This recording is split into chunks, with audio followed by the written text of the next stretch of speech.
going on here. You put it on speaker view. And so what I want to talk about today is rent to own. A lot of you have probably heard rent to own at some point in your existence. You know, people talk about it. Hey, you can do rent to own. I mean, at the end of the day, I'm going to talk about rent to own from two perspectives, and I'm going to share some things here on the board. But I have a PowerPoint for you from all aspects, whether you want to be a tenant buyer or you want to be in a position where you can create a rent to own company and attract tenant buyers and connect them with potential investors. Maybe you want to use this particular strategy to buy buildings, right? You can buy buildings. We call them master leases or lease options or agreement for sales. So this strategy, rent to own, means that you don't currently own it, but you are working towards it. At some point in the future, there is going to be a transaction.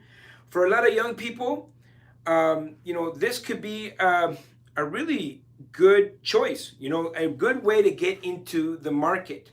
For example, a rent to own, you don't really need to have credit. You don't really need to have, if your credit there's something wrong with your credit or it's compromised in some way. Well, this is why someone would do a rent to own, right? So they need to be in a position where they need time to be able to fix their situation. I've done multiple rent to own deals, and for me, it can be a really from the investor perspective, it can be a really great way to not only earn profits, because it does become very profitable, but it's also a way to help someone, right? Because you're helping someone in need, and so that really becomes powerful, and that's why I love rent to owns. Now, I wrote some things here because I wanted to make sure that we understand exactly all of the terms, because rent to own, sometimes people use different language and different terms, and I wanted to make sure that you guys fully understood all of the terms. So the first one that I have is lease option. Lease option, meaning you're leasing with the option to buy. Okay, that's the same thing as a rent to own. Okay, so you'll hear these different terms out there, and so I don't want you to get confused, because ultimately they all mean the same thing. You may hear RTO. RTO. People may talk a lot about RTO, basically rent to own. And so RTO, people say, hey, are you guys doing the RTO strategy? Do you know about RTOs? Then you know exactly what they're talking about. They're talking about rent to own. Now, from the other perspective, if you're buying, right, you could buy duplexes and triplexes using the rent to own strategy. And the reason I bring this up is because sometimes you just need a little bit of time to get all your ducks in a row.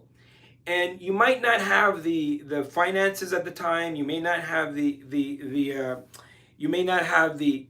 credit at the time, or the job, employment, whatever you need. So you, from a tenant buyer, okay, from a tenant buyer perspective, so this is what we call people that are actively doing the rent to own. They're tenant buyers, and so you could buy a duplex, you could buy a triplex. We call this master lease. Master lease. So basically, you take over all of the units. I've done this strategy, and we call it agreement for sales for bigger deals. Guys, if you guys are coming in, please mute yourselves. Hold on a second here. I'll have to see who's that. Okay. Okay. Thank you.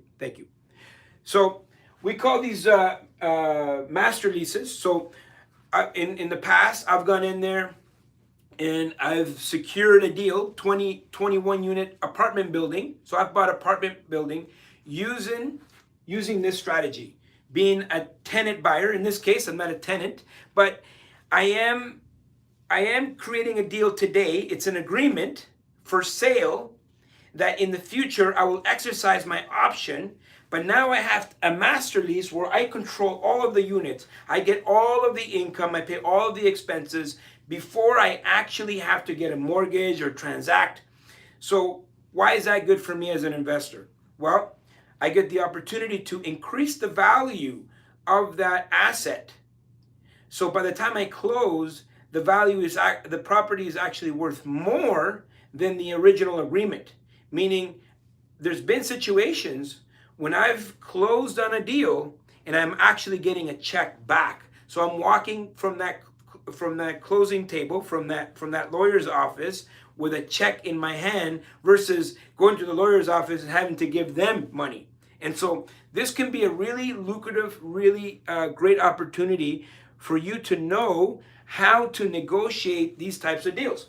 So you could be the tenant buyer in this case, where you can get yourself a duplex or a triplex on a master lease. So you have these two units, you have maybe you move into one of the units, but you have two other rents that are going to help you buy that property.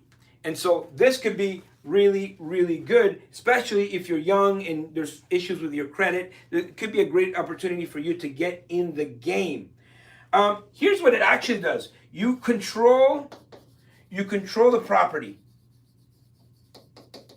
And that's what's most important. You get to actually have control over the property, and you get to add value to it, increase rents, renovate it without actually having to transact. You get to build equity during that time, right? The best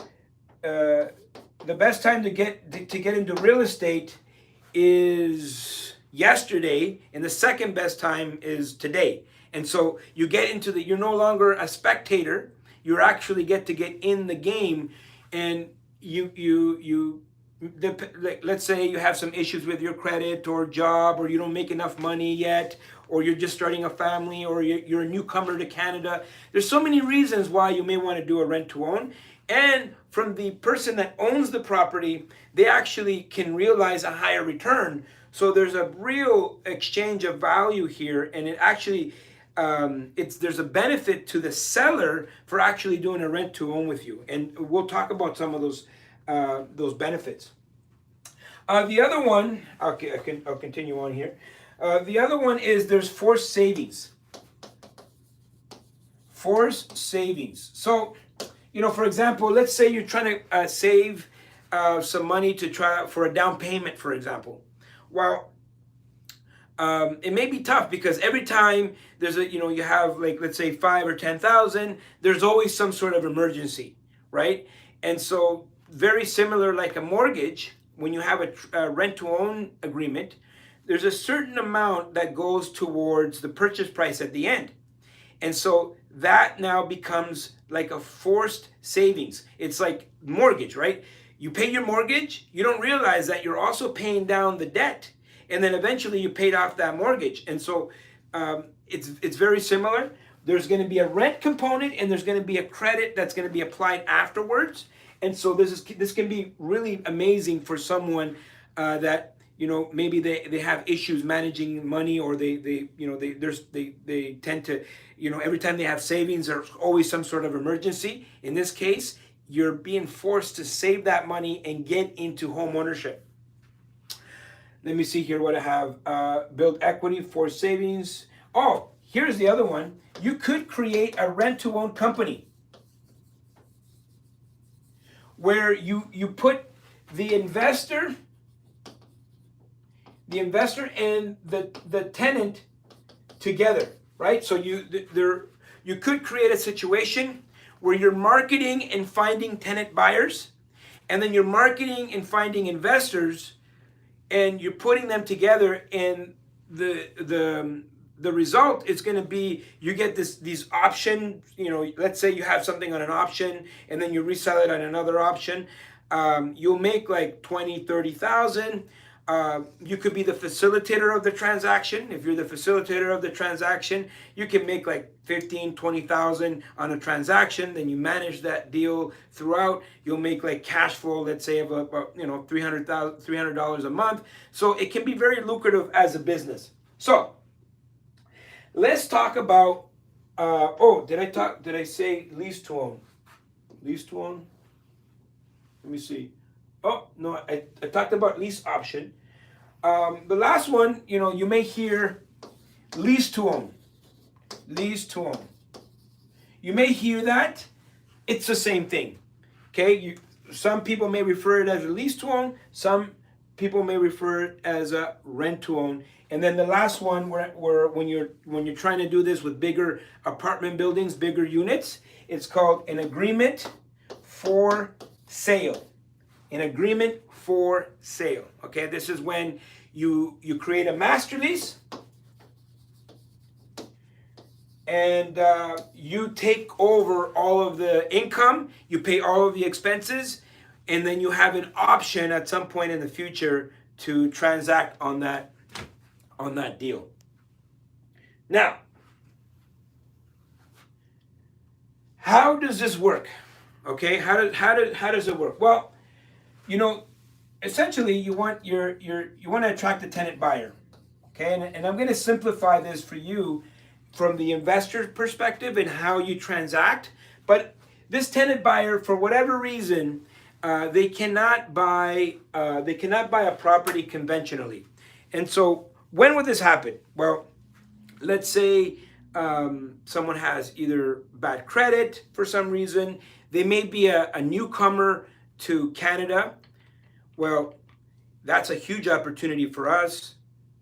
I think in 2022, the government of Canada is trying to catch up on all their immigration that was missed. So I think we're expecting about 1 million new immigrants in Canada.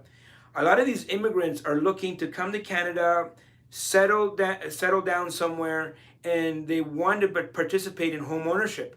Well, a lot of them don't have they don't have a history, they don't have credit, and so rent to own could be a great opportunity for them.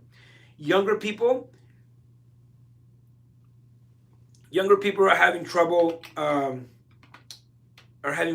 qualifying with all the new mortgage rules for mortgages. Also, the prices keep creeping up, and younger people just don't have the down payment required in order for them to make a transaction.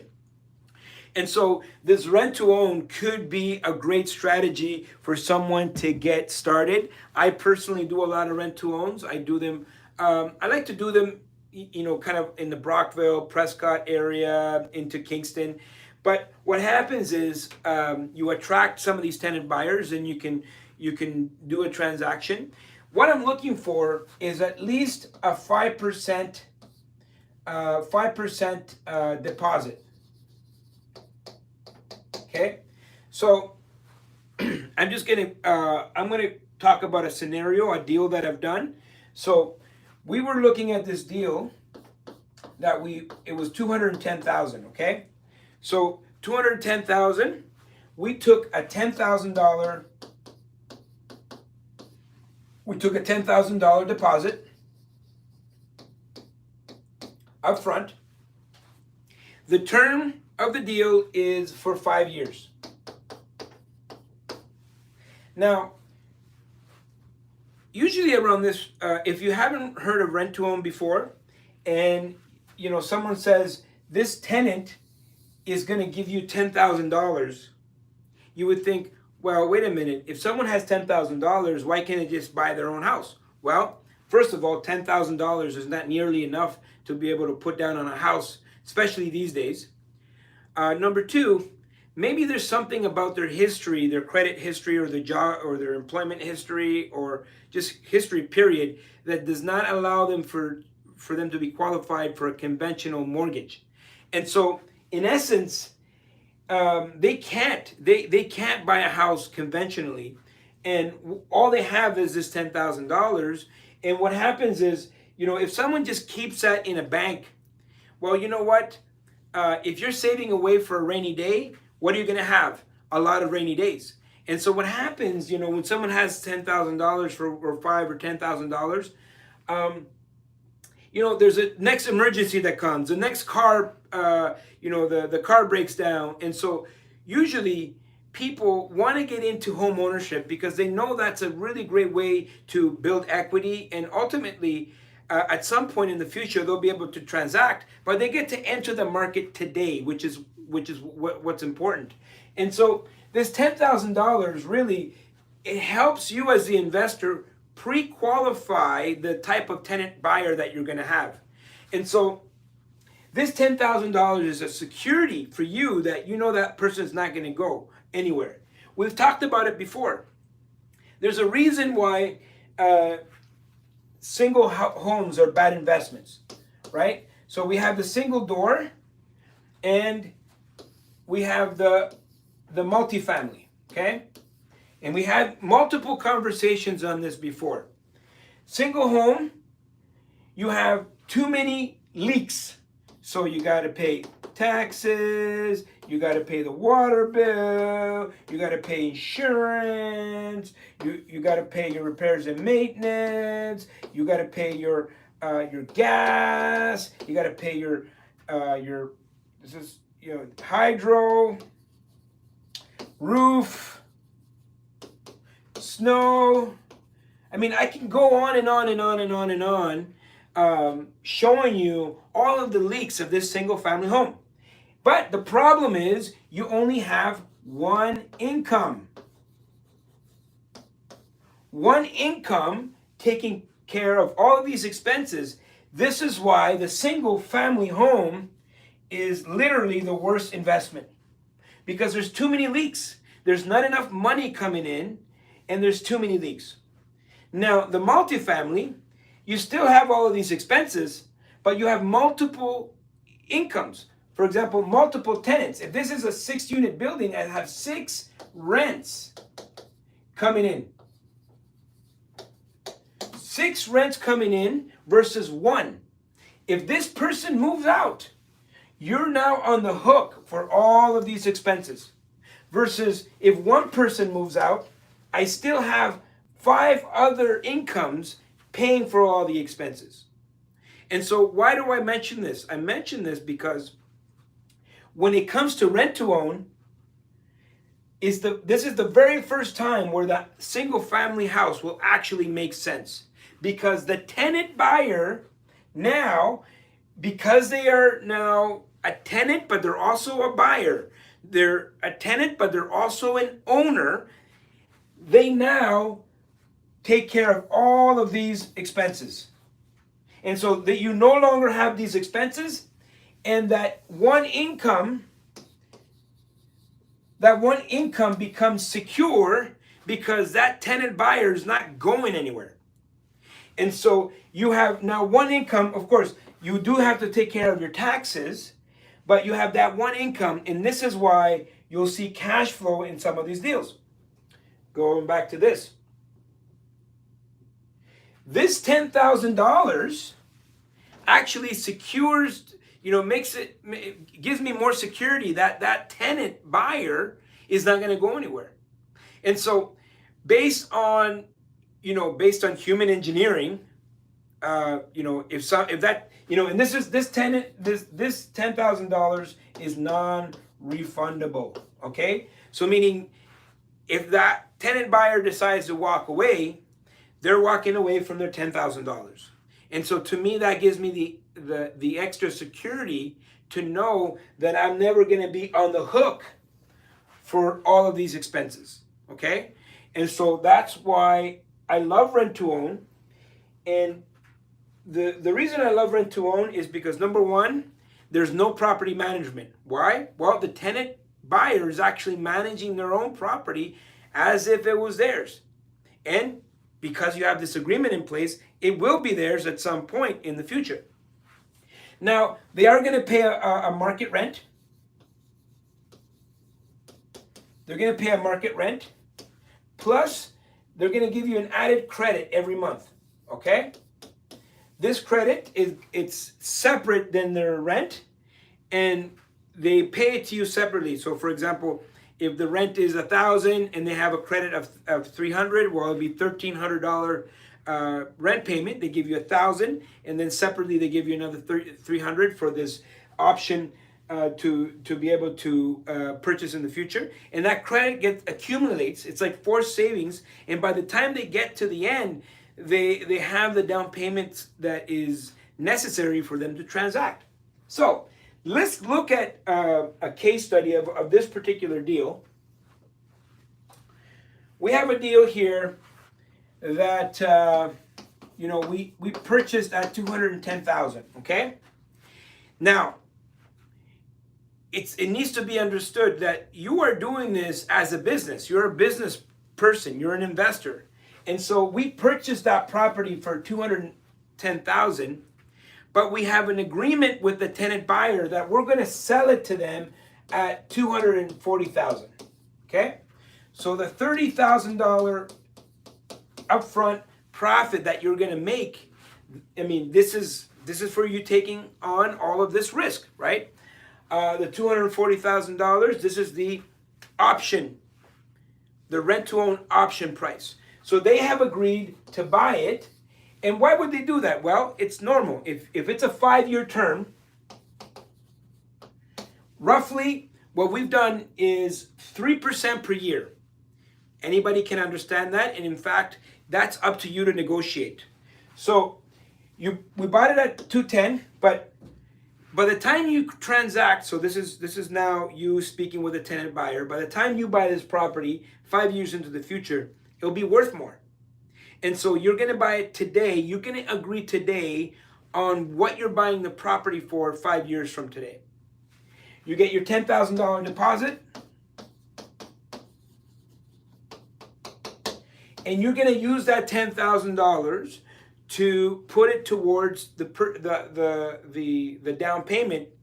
Of course, making it easier for you to transact on that deal, because you can use some of their deposit money or their option consideration deposit money in order to transact on the deal. So for example, this particular deal, if you had to put $40,000 down, for example, you would have to put 40,000, but now it would be 30 because you have the $10,000. So you're using their $10,000 in order to help you purchase the asset, and now you give a rent. In this case, the rent is $1,500 plus a $300 credit. Okay, so total they're giving you $1,800. Now this $300, it doesn't seem like much, but $300 times 12, that's $3,600 a year. And over that 5-year term, that $3,600 turns into $18,000. Plus the $10,000 they already gave you, that means they have on credit $28,000. Okay? So over time, because it's like a forced savings, you actually created a situation where they can accumulate their down payment. And so that can be very powerful. Now let's see the transaction on closing. So now you get to the 5 years, end of the term. On closing day, purchase price $240,000. Okay? Now here's the thing. The deposit, this $10,000 is non-refundable. The $18,000, any of the credits, is non-refundable. Meaning if they walk away from this deal, they're not going to walk away from $28,000. And so it's not logical for someone to do that, right? And so in this case, because it's non-refundable, it's not like you have to come up with it at the end or you have to keep it in a separate account. You are free to use that money as cash flow for your business, invest in other deals. And so you've received $28,000, but it doesn't have to be ready at the end of the transaction. Because when we get to the end of the transaction, it's simply an adjustment at the lawyer's office. So I'm going to show you how this works. So we're now closing the deal at $240,000 5 years from today. The seller, the buyer, the buyer has a credit of $28,000. So we minus the $28,000 from the 240.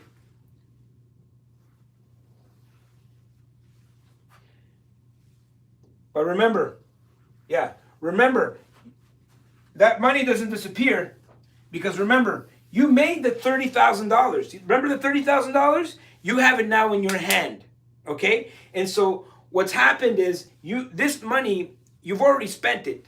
And so and that's part of your profit. So when you sell, because logically what someone would think, it's like, oh my God, I'm going to be negative $28,000 at the end of the deal. But remember, you bought this deal for $210,000. You didn't buy it for $240,000. You bought it for $210,000, and now you're doing this transaction. This was your profit. You've already spent it. But here's the bonus. Here's the bonus. The bonus is the pay down, the mortgage pay down. Throughout the 5 years of this transaction, you have paid, the tenant buyer has helped you pay down the mortgage. And so roughly, based on these calculations, it's going to be another $30,000. So not only did you make the initial $30,000 up front, plus cash flow throughout the time of the transaction, but now you're making another $30,000 in your pocket, because you bought it for $210,000, and you obviously put like $30,000 into it. But then the mortgage has been paid down during that time. And so not only did you didn't put any time into this deal, because there is no property management, because the tenant buyer owns the property and is responsible for the property. You made really, really sexy cash flow during that time, and you were able to pocket now $30,000 plus the $30,000 that you put down. So not only did you receive this $30,000, but you get an additional $30,000 on the pay down, and your own $30,000 back. So you're walking out of there with $60,000. And so that can be an extremely lucrative type of deal. But let's follow it. So closing, $240,000, credit, okay? We simply adjust. We simply credit back to the buyer of the $28,000. Now the buyer has to come up with 40, right? 40 roughly about $48,000, which would be 20% of the 240. So if the buyer has to come up with this $48,000, what you're going to see is that they're still getting the buyer will still be short the $20,000, but they're planning for that. I mean, the second you sit down with this tenant buyer, you're gonna be able to you're gonna be able to say, listen, by the time you get to your 5 years, you actually need an extra $20,000 to transact. What if they don't have it? Well, if they don't have it, they can always extend the term for another 5 years, but you'll have to add 3% per year. And so you get to, so if they buy it, great, you make money.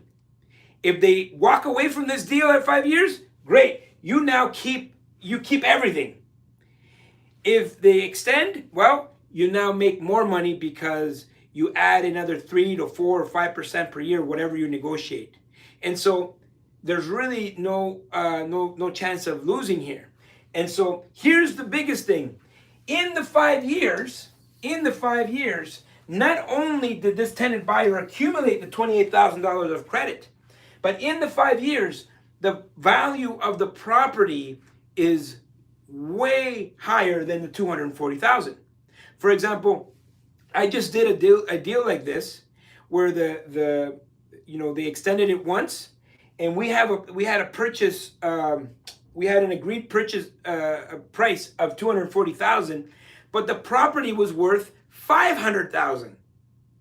So that means this tenant buyer had the ability to get into the game and build $250,000 of equity without imagine they would have waited until the time was right, until they had the down payment, until they had their job and their credit all in place.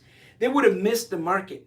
And so this can be a lucrative way for someone to get into the market, for you to know that you have this strategy in your toolbox. You could be the tenant buyer and get yourself a duplex or triplex, or maybe on my level where I'm buying apartment buildings, I'm doing agreement for sales. I have the agreement in place of me purchasing this apartment building at some point in the future, but I have this master lease that gives me the ability to control all of the units, all of the units, all of the expenses, and cash flow from a property that I don't even officially own yet.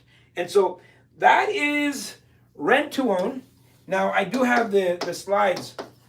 I'm going to go into the PowerPoint, but for that I'm just going to log off here.